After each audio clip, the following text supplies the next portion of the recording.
I understand that a lot of times we have family members, neighbors, church members that we want to help.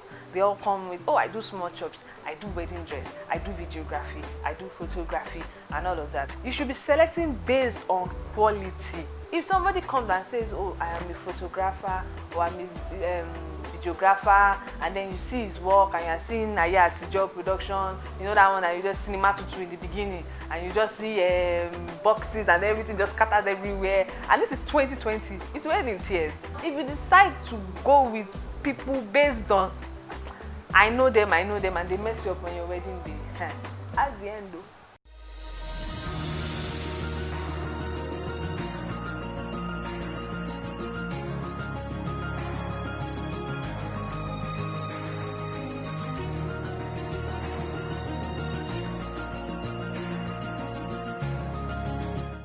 Hello everyone, my name is Moronke.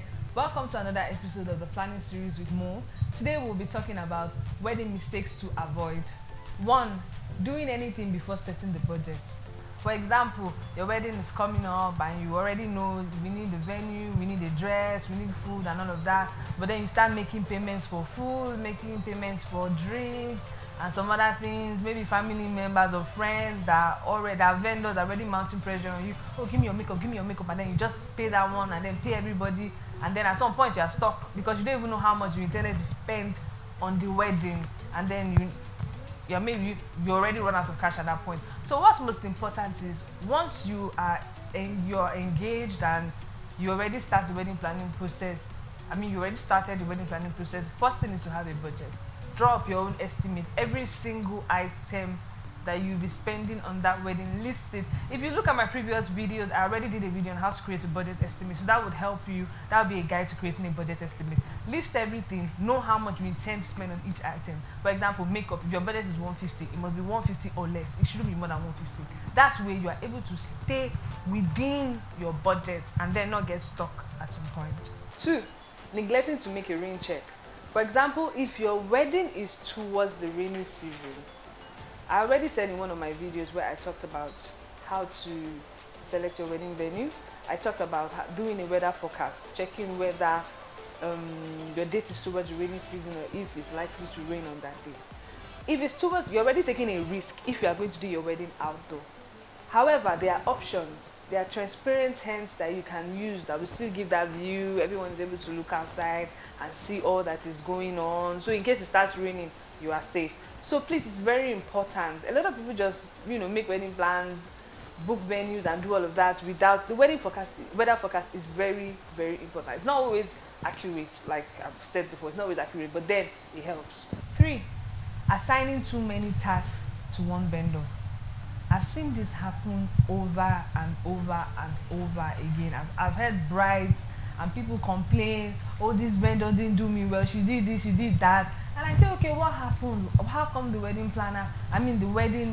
vendor messed you up and all that? And then you hear one particular vendor was giving small chops, main dish, dessert, drinks, fish and chips, everything, one person. How do you how do you give someone so much workload? Like, I believe every vendor has something they are very, very good at. The majority of these vendors, sometimes, not majority, some of them, they tend to try to sell everything to you, to make you use them for everything and all of that. But as much as it's very tempting and maybe they are willing to give you discounts and all of that, what's most important to you is that you want to entertain your guests. You want your guests to have the best experience. If the person is a family member or somebody that you insist on using, you should just look for something the person does very well. If it's small chops, yeah, you can just do, actually just help me with small chops and then leave every other thing. I already have it all sorted out. Because by the time you give everything to one vendor, it never ends well. It never ends well. You just go with sorry and then everybody moves on. Wedding has happened. Buying a smaller size of wedding dress and then hoping to lose weight. This is like, I don't even know how best to explain this. This has been a major issue that people don't even talk about and don't address. I understand that sometimes you want to lose weight, you prefer a ball dress but it doesn't suit your body type and all of that. You need to understand that even losing weight it takes consistency, and then patience. It doesn't just happen once. I mean, you don't want to fall sick doing fake diets and all of that, and at the end of the day you get caught up and your wedding dress doesn't fit you because you hoped to be a size 12 by August, and then you started your fit farming March or something. So I think what's best is whatever your measurement is at that point, embrace your body, embrace everything about yourself, and just love it. Find a dress that suits you. There are 1,001 dresses for different body types. Find a dress that suits you well, and then just do what's best for you. Instead of hoping to lose weight prior to your wedding and then it doesn't work out that way, you just end up in tears, or you have all your body parts spilling out of your wedding dress, and then it's all tacky. And one thing I know about some wedding designers, like this one particular wedding we did, as at the day of the wedding designer was still stitching and trying to make sure that the bride had the perfect fit. So imagine if she had made the dress smaller, would they start loosening? And even when they loosen, what if there isn't enough allowance for your size to start with? So I think it's very important that you just love yourself, go with whatever body size you have, look for a dress that suits your body type and all of that. 5, ordering a dress too late. I try to tell my brides that a wedding dress takes a minimum of 12 weeks.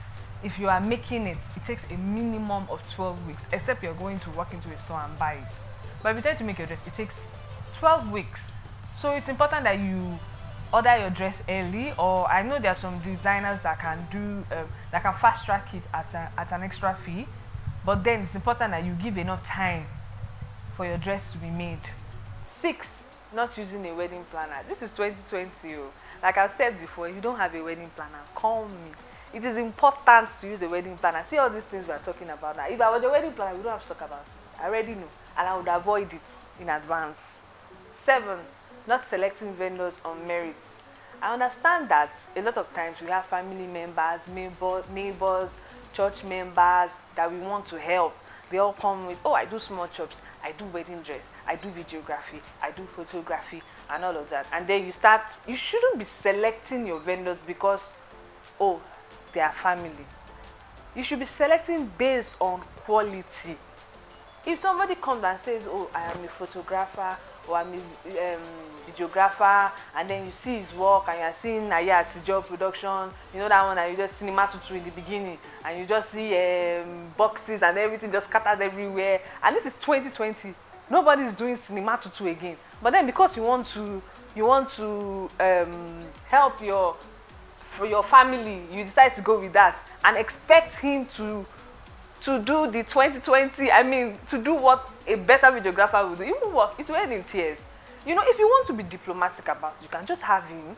If you have the extra money, you can have him come and then maybe get another videographer for yourself. So you just tell him, my uncle or daddy or brother, and your video will be for mommy and daddy, I will have my own videographer too for myself and my husband. You can be diplomatic about it without even offending anybody.